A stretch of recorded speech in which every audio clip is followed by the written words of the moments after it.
Hello and welcome to yet another session of cooking methods.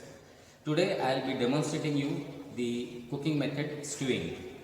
Now stewing is a moist heat method where we cook the food with the liquids and its own juices in case of meats.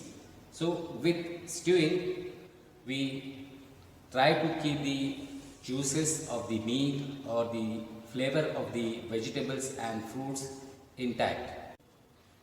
With stewing, normally the strong and tough joints of the meat are cooked.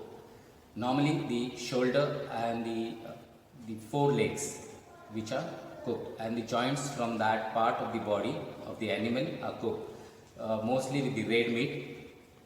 We have different types of stews. Namely, we have brown stews which are cooked with red meat. We have white stews which are cooked with poultry and veal.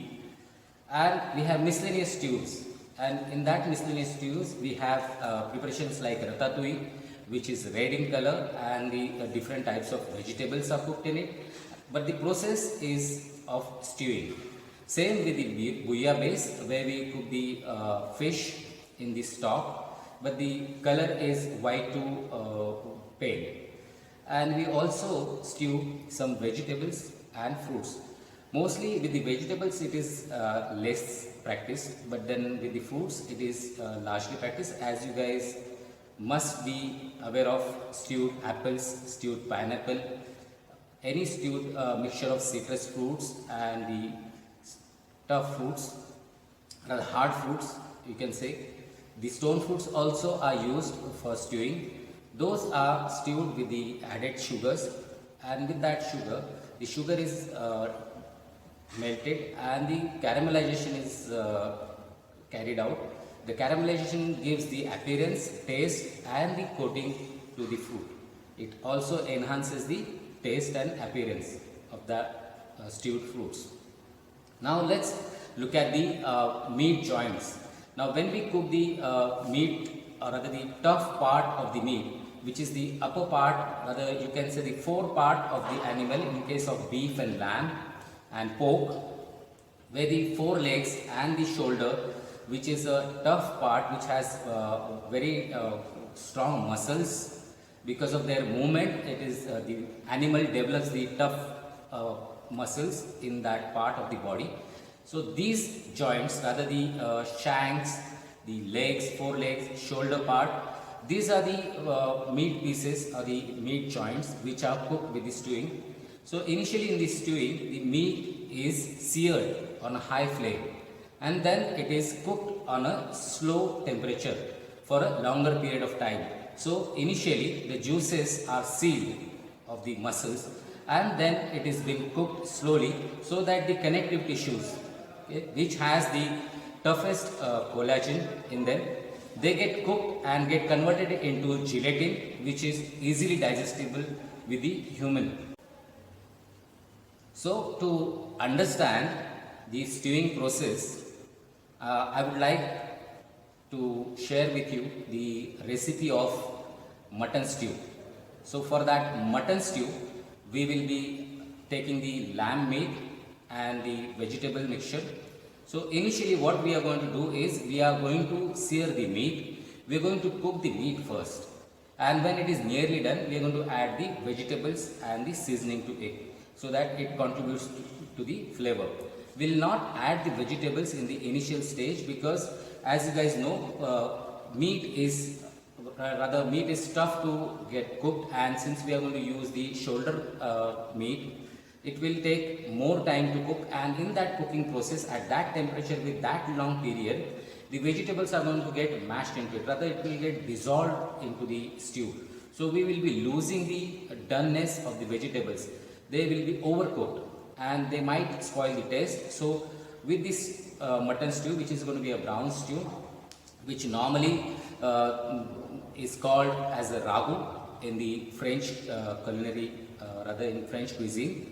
The stews which are brown are called ragu, and the stews which are white, the white stews are called fricassees.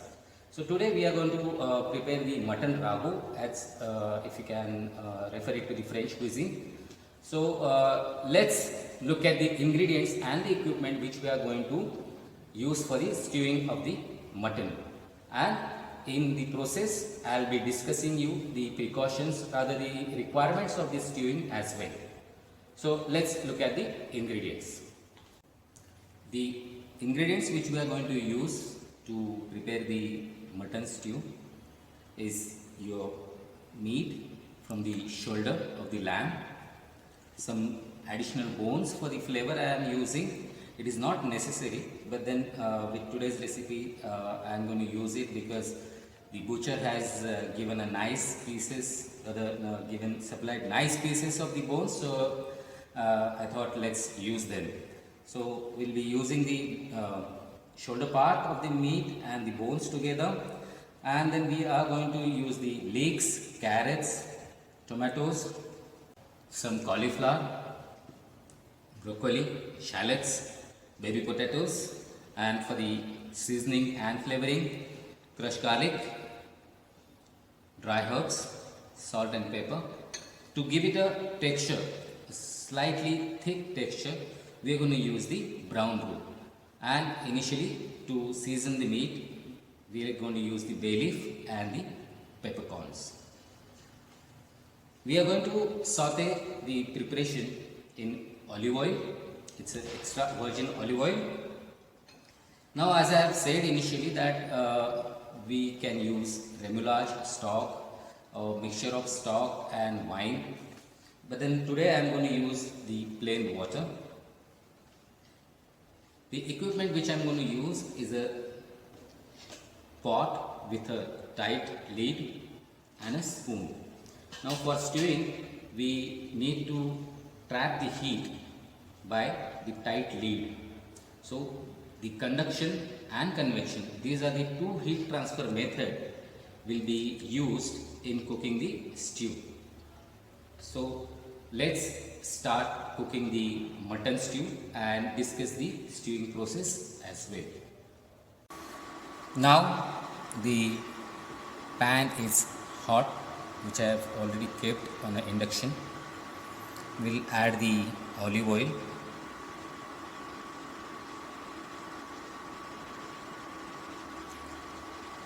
Please avoid using excess of the oil because it will float afterwards on the surface of the stew.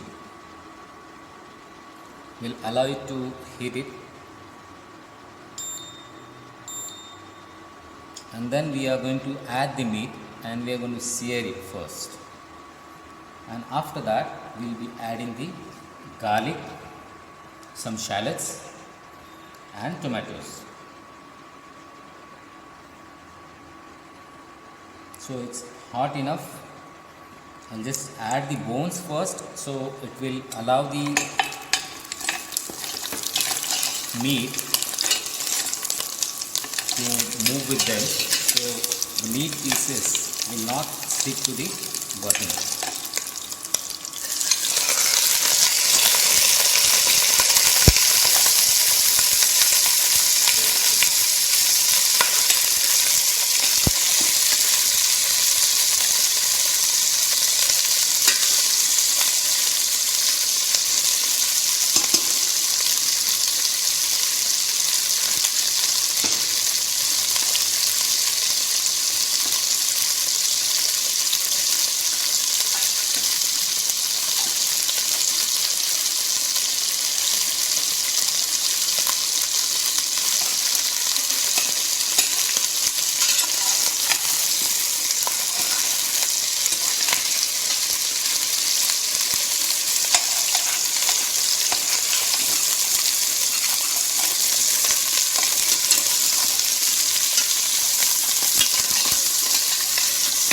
As you see, the protein has started coagulating in the meat, which will seal the surface of the meat pieces.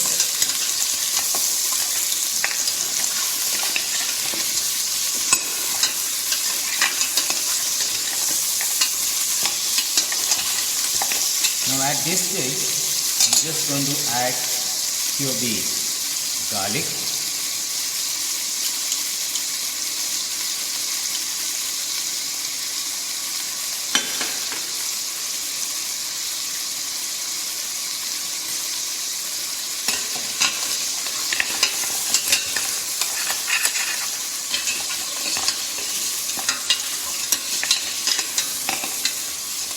Now searing is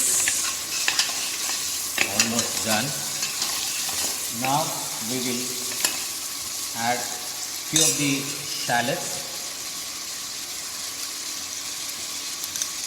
and not add much at this stage because these are going to get cooked with the meat and they're going to get dissolved in the preparation. So just for the flavor, just to impart the flavor of the onions with the garlic, I have added few of the shallots.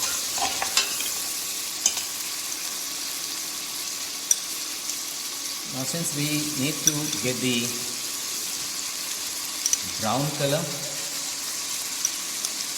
we are going to add the tomatoes, which will give the red color and at the same time they will give the sourness to the preparation.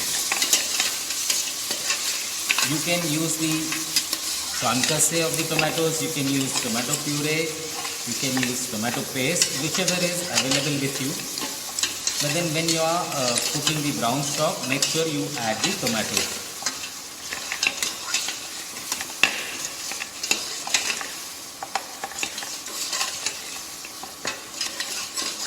Now this is the most nutritious cooking method. That is what the chefs believe, because nothing is been drained off, nothing has been discarded, none of the vegetables or the meat pieces are removed from the preparation. Okay. And since it is the slow and long process, the juices of the meat, the flavor of the meat is still there into the pot, and due to the slow cooking, it gives a richness into the taste because all the taste is extracted of the meat. Now if you cook in the high heat, what will happen is the collagen will get cooked faster and it will become toughened. It will not get the time to break down and relax. So the meat which is going to be cooked with the high flame, with the stewing, if you miss the temperature, then what will happen, these meat pieces would be chewy and tough because of the dryness which has been developed. It will just take out the moisture from the meat, but then it will not cook them completely. Rather, it will not convert them into gelatin, which will give the soft and moist feel and the tender feel of the meat when it is cooked. Just add the bay leaf and the peppercorns as the initial seasoning.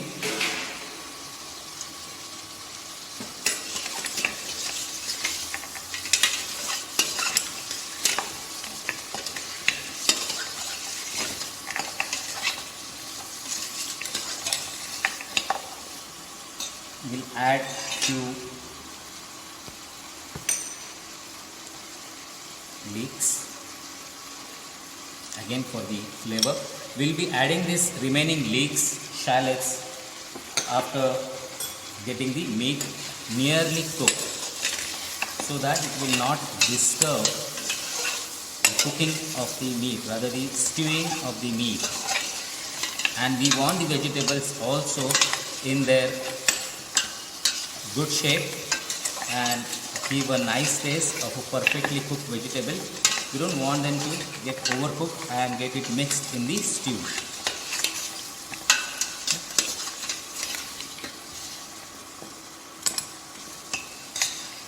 We'll add a little bit of salt at this stage.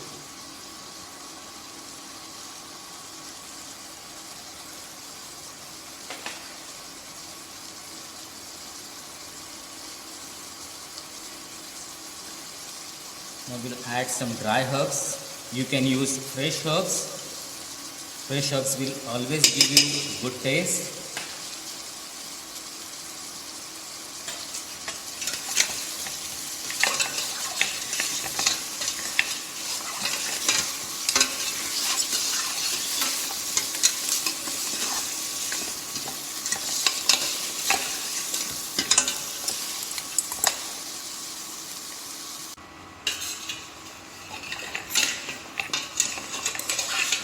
Now the meat is properly seared, sealed, and the flavoring and aromatic ingredients they are also mixed very well. They are giving a nice aroma. Now time to add the liquid. Now as I have told you, today I am using water only. So let's add the liquid. Now remember, whenever you are cooking the stew, we just have to cover the meat,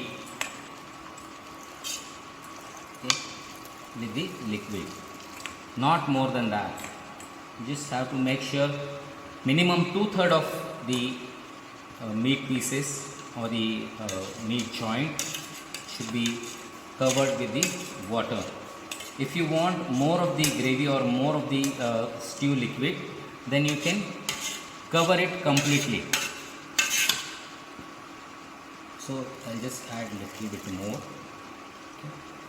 And after that we are going to reduce the heat and we are going to make it slow. We are going to cover it with the lid, which is tightly fitted. As you can see, this is the exactly fitting lid, and we'll allow it to cook on a slow heat for at least 40 to 45 minutes, because this is the lamb and the shoulder pieces, and since we have cut them into small chunks, it will take lesser time. Or because if you are using a whole joint, then it will take more time. So depending on the size and the joint, rather the meat quality, the cooking time will be decided. So for this recipe, as I have used the small chunks, it will take 40 to 45 minutes. We'll be checking this in between. So let's allow it to cook and come back when we are going to add the rest of the vegetables and finish the stew. Now it's been almost 40 to 45 minutes. We'll just check our mutton. Is nicely cooked. We'll just check it for the doneness.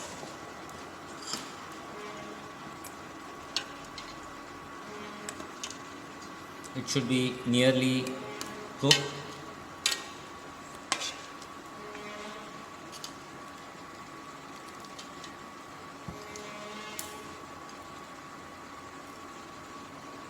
Yes, it is almost cooked. As you can see, meat is getting separated from the tissues. Now we'll just increase the heat and we'll add the vegetables which we wish to add. Now first we will add the potatoes, as it is the starchy vegetable which will impart the starch to the stew.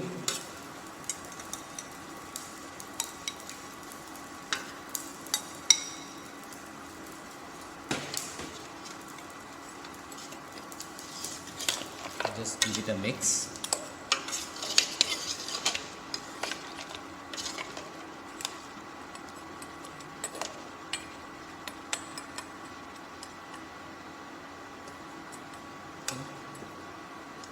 Now we'll add the carrots.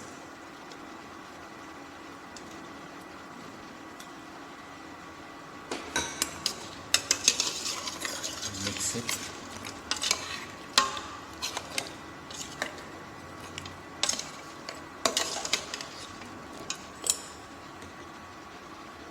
We'll add the cauliflower.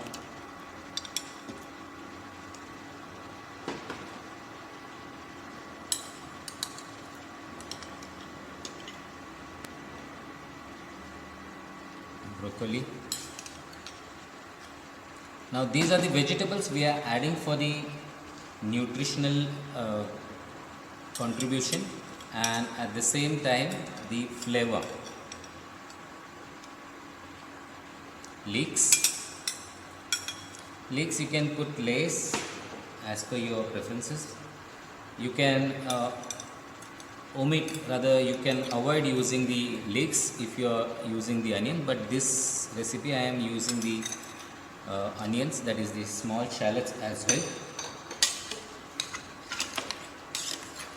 Mix it well.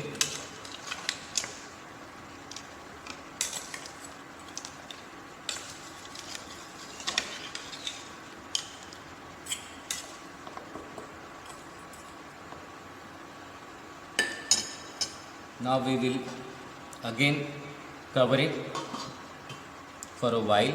We'll allow the vegetables to cook and impart its flavor and the starch, and we will add the roux after a while and cook it one more time to adjust the texture and consistency.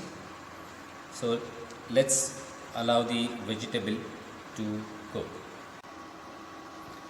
Now let's check if our vegetables are properly cooked with the stew.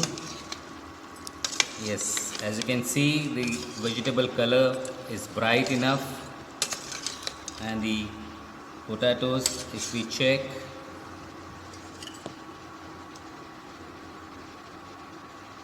just try and cook it. Okay, it's almost nearly done. We will just keep it here.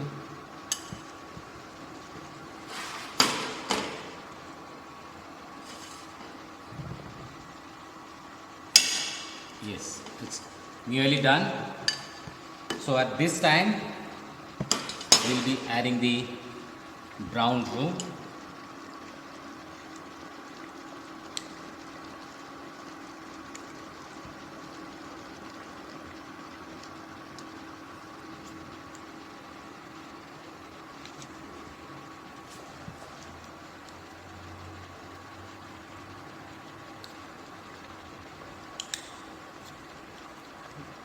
We'll mix the roux thoroughly. Now stewing is almost simmering. That means on the stove, on the gas stove or on the induction, the temperature of this stew should be maintained around 80 to 90 degrees centigrade throughout the cooking process till the time you finish the stew. Now, if at all in case you have the liquid more and the stew is quite liquidy, then at that time you can increase the heat and reduce the stew and get it to the desired thickness. Now this can be done in the oven as well. We can stew in the oven by keeping the temperature at 180 degrees centigrade, and which needs to be reduced till 160 degrees centigrade for the cooking. But then initial preheating and the and the temperature when you keep the pot in the oven, at that time the temperature should be 180 degrees centigrade. After a while, rather 5 to 10 minutes, you can reduce it to 160 degrees centigrade, which will cook the stew. Now in the oven, unlike the stove, the conduction, rather the heat transfer to the food will happen through the conduction, convection and radiation. So 3 ways the heat would be transferred to the food, and that also will give you nice flavor and the texture. But then you have to be very careful while using the oven, because every time you open the oven the temperature gets dropped.